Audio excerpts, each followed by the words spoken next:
Bonjour et bienvenue dans cette nouvelle vidéo. Je suis Sam de Phone Android et je vous propose aujourd'hui un test exceptionnel. Un test combiné de deux téléphones que vous êtes nombreux à attendre, les Galaxy S23 et S23 Plus de Samsung, en une seule vidéo. Pourquoi?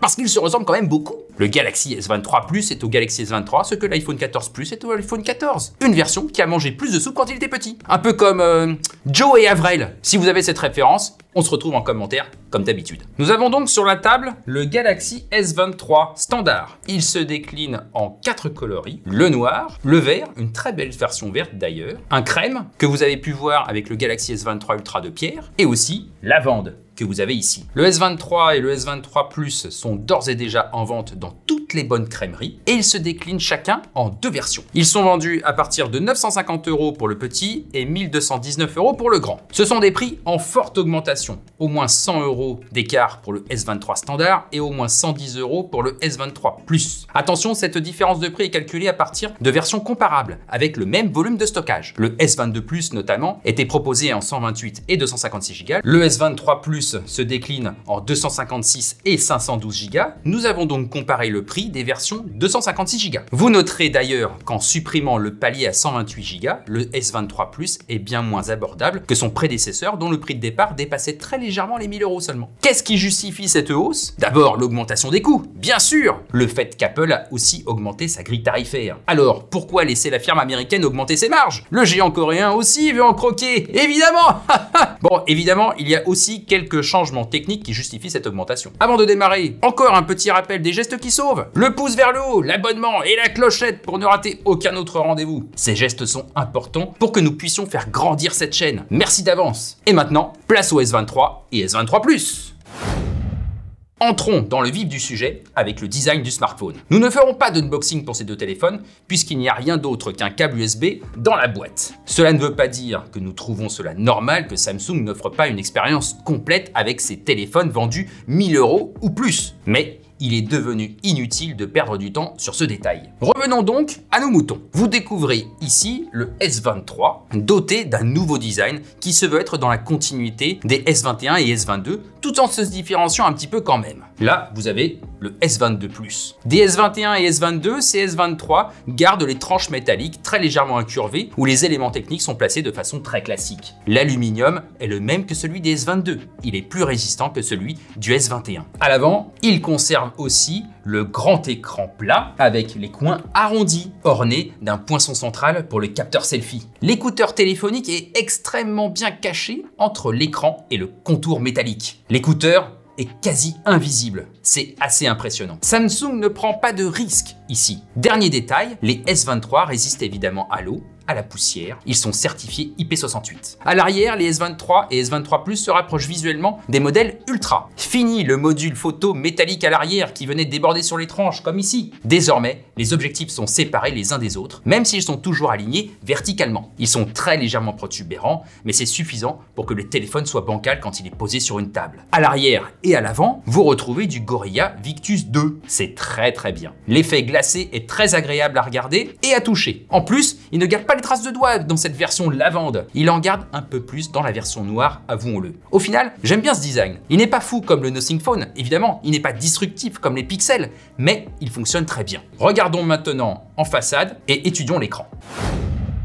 Comme pour le design, Samsung joue ici la carte de la sécurité. Nous conservons la grande majorité des attributs de l'écran du S22 et du S22 Plus. Même taille, même ratio, même définition, donc même résolution. Il s'agit d'une dalle dynamique AMOLED 2X dans les deux cas, avec des noirs intenses et des contrastes infinis. La dalle est évidemment compatible taux de rafraîchissement variable, un taux qui varie de 1 Hz à 120 Hz pour s'adapter au contenu affiché. Cela permet d'économiser de la batterie tout en assurant une excellente lisibilité. C'est un écran Always On, bien évidemment. Vous pouvez choisir d'activer l'affichage Always On en permanence, à la demande en touchant l'écran ou sur des plages horaires fixes, comme par exemple la journée. Cette fonction impacte la batterie bien évidemment. Et sur le S23, le petit S23, nous vous déconseillons de l'activer en permanence, même si c'est très pratique. Comme toujours avec Samsung, le calibrage est assez bien maîtrisé, même si nous aurions pu nous attendre à mieux. Le blanc est très légèrement bleu en mode vif, mais c'est difficilement perceptible. En revanche, le delta E atteint 2,5 en mode naturel, nous serions attendus à un chiffre sous la barre des 2. En mode vif, il atteint même 3,8. Ce sont parfois les cordonniers qui sont les plus mal chaussés. Heureusement, au quotidien, vous n'allez sûrement pas ressentir ce décalage. En revanche, côté luminosité, les S23 sont un peu incroyables, avouons-le. Ils peuvent monter à 1200 nits en mode automatique avec des pointes allant jusqu'à 1700 nits.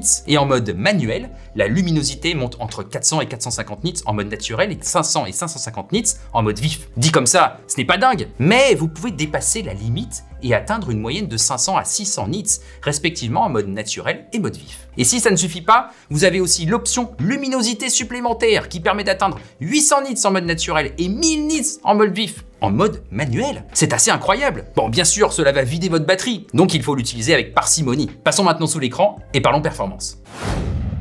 Étudions donc la plateforme proposée par Samsung. Nous en avons largement parlé dans nos articles et nos vidéos précédentes, les S23 sont tous équipés avec des processeurs Qualcomm. Gloire à toi, Messi de San Diego, alléluia et gloire à ta dernière progéniture, le Snapdragon 8 Gen 2. Ici, dans une version customisée pour Samsung, s'il vous plaît. Dans notre test du S23 Ultra, nous avons constaté que ce composant est extrêmement puissant. Nous le savions déjà grâce au Vivo iQOO 11. Et cela se confirme encore une fois avec le S23 et le S23 Plus qui n'ont pas à rougir face au S23 Ultra, alors que le S23 et le S23 Plus n'ont que 8 Go de RAM contre 12 Go pour leur grand frère. Les benchmarks sont donc unanimes. Samsung n'a fait aucune concession, même avec le plus petit modèle. Et oui, c'est une bonne nouvelle. Enfin, est-ce vraiment une bonne nouvelle? Surtout pour le petit S23 standard. Finalement, ce n'est pas si sûr que ça. Le smartphone chauffe quand même un peu. La température interne peut monter jusqu'à 47 degrés quand le processeur est sollicité longtemps, comme avec le S21. Ce n'est pas une surprise. Petit smartphone veut dire petite surface de dissipation de chaleur. Donc,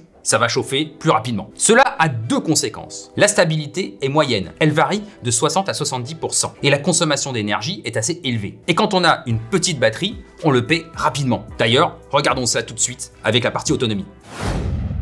Avant de parler autonomie, parlons d'abord des batteries qui se trouvent à l'intérieur des téléphones. À l'intérieur du S23, vous avez une batterie de 3900 mAh et à l'intérieur du S23 Plus, vous avez une batterie de 4700 mAh. Cela représente une augmentation de 200 mAh pour chacun des deux smartphones. C'est déjà une très bonne nouvelle. D'autant plus que les deux téléphones n'ont quasiment pas pris d'embonpoint pour cela. Face à cette bonne nouvelle, nous en avons une mauvaise. Samsung n'a fait aucune concession. D'abord, 1, l'écran est plus lumineux cette année, et 2, le processeur est surpuissant, dégageant de la chaleur. Oh mon Dieu!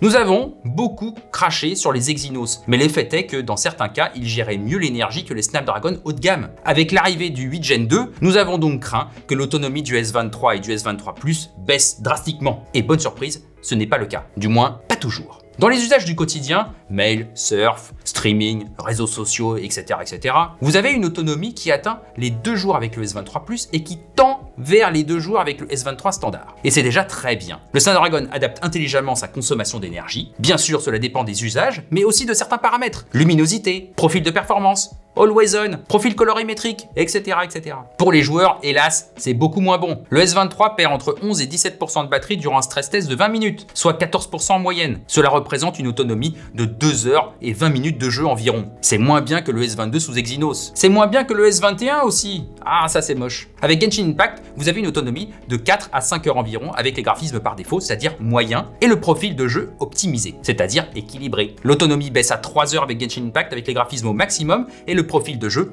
performance. Bon, pour recharger la batterie, vous avez deux choix. Charge filaire 25 watts pour le S23 standard et 45 watts pour le S23 Plus ou charge sans fil jusqu'à 15 watts pour les deux. Avec un chargeur adapté, vendu séparément bien évidemment, l'un ou l'autre des deux smartphones passe de 0 à 100% en un peu plus d'une heure. Nous l'avons déjà dit avec les Galaxy S précédents, la charge n'est pas très rapide. Elle protège certes la batterie, mais elle ne permet pas d'offrir une expérience très haut de gamme. Nous préférons quand un constructeur offre la possibilité à l'utilisateur de charger plus vite quand il en a besoin et de charger plus lentement quand il a le temps. Passons à la dernière partie de ce test, la photo. À l'arrière des deux téléphones, nous avons 3 capteurs. Un principal touche-à-tout, un ultra grand angle pour les panoramas et un téléobjectif pour le zoom. Pas de macro ou autre curiosité du même genre. Une configuration donc assez classique. À l'avant, nous avons un capteur selfie, bien évidemment. Vous remarquez qu'il n'y a aucune différence entre le S23 et le S23 Plus, et il n'y a quasiment aucune différence entre le S23 et leur prédécesseur. Seule évolution, le capteur selfie qui passe de 10 à 12 mégapixels. Autant dire que ce n'est pas une révolution. Parmi les points très positifs, nous remarquons l'autofocus sur le capteur selfie, les stabilisateurs optiques sur le capteur principal et le téléobjectif, et le rapport de zoom 3 fois en optique. C'est bien. Le zoom numérique monte à 30 fois en mode automatique et jusqu'à 10 fois en mode nuit. Et c'est bien suffisant. Dans cette configuration premium, il nous manque quelque chose. On n'est jamais content, c'est vrai.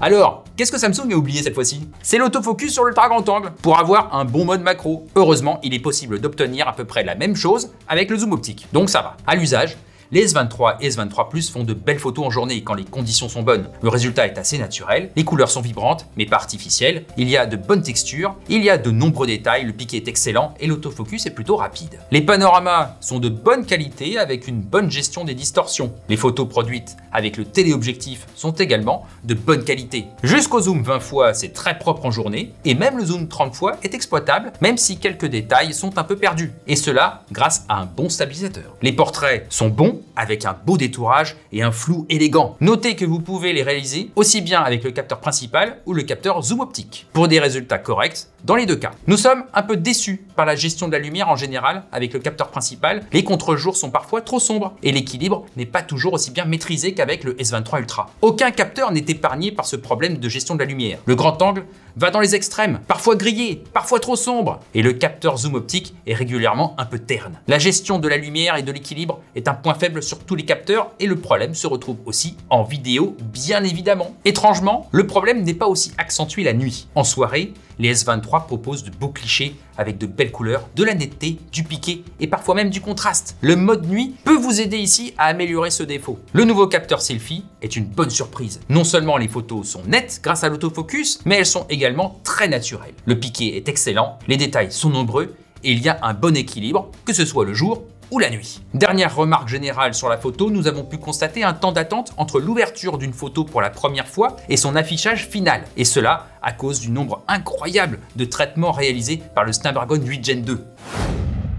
Alors, que penser du S23 et du S23 Plus? La moisson 2023 des Galaxy S est assez sage dans l'ensemble. Au quotidien, le S23 et le S23 Plus ne se démarquent pas de leurs prédécesseurs autrement que par ce changement ergonomique au niveau du module photo principal. Samsung a choisi de ne pas prendre de risques et cela se ressent dans bien des domaines. L'écran aurait pu être calibré aussi bien que celui des iPhones. Les performances auraient pu être légèrement limitées pour éviter la surchauffe ou augmenter la stabilité et même optimiser l'autonomie. La charge aurait pu être renforcée, la gestion de la lumière aurait pu être affinée. Bref, Samsung a les moyens d'être le meilleur sur les segments 1000-1200 €, mais ce n'est pas le cas. Bien sûr, l'expérience au quotidien des S23 et S23 Plus est bonne. Elle est sans surprise, certes, mais ça vaut dans les deux sens. Pas de bonne surprise, certes, mais pas de mauvaise non plus. À l'inverse, la concurrence prend un peu plus de risques. On aimerait bien qu'un petit vent de folie passe chez Samsung l'année prochaine. Nous voici donc arrivés à la fin de ce double test. J'espère qu'il vous a plu. Si vous avez une question, envoyez-la dans les commentaires et nous y répondrons avec plaisir. Sinon, je vous retrouve très bientôt pour une nouvelle vidéo. D'ici là, portez-vous bien.